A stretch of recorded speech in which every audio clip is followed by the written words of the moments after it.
aujourd'hui pour la dernière fois à un sommet ordinaire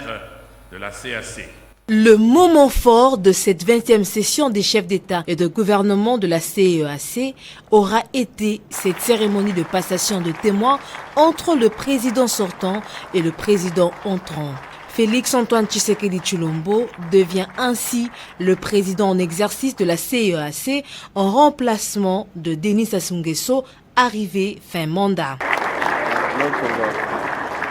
Le président de la République démocratique du Congo va ainsi combiner pendant quelques semaines la présidence de l'Union africaine et celle de l'Afrique centrale, renforçant ainsi son leadership à l'échelle continentale. Dans son discours d'acceptation, le nouveau président de la CEAC a pris l'engagement de poursuivre les réformes en cours de l'organisation sous-régionale. Conformément à la vision que nous avions définie ensemble en 2019,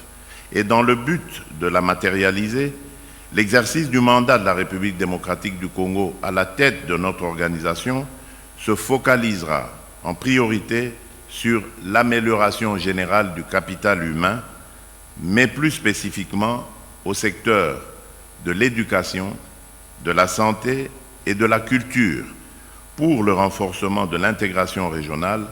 et afin que cela puisse accentuer le développement en Afrique centrale.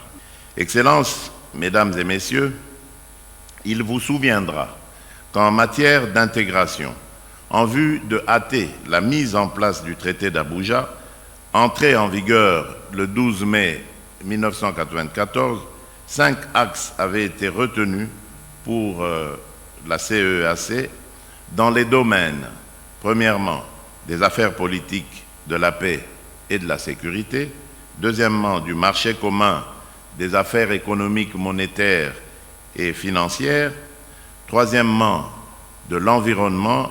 des ressources naturelles, de l'agriculture et du développement rural, quatrièmement, de l'aménagement du territoire et des infrastructures, et enfin, de la promotion du genre, du développement humain et social.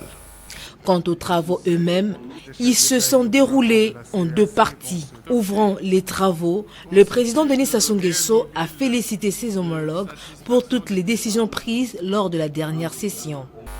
Les présentes assises marquent la fin du premier mandat de la présidence tournante de notre communauté régionale.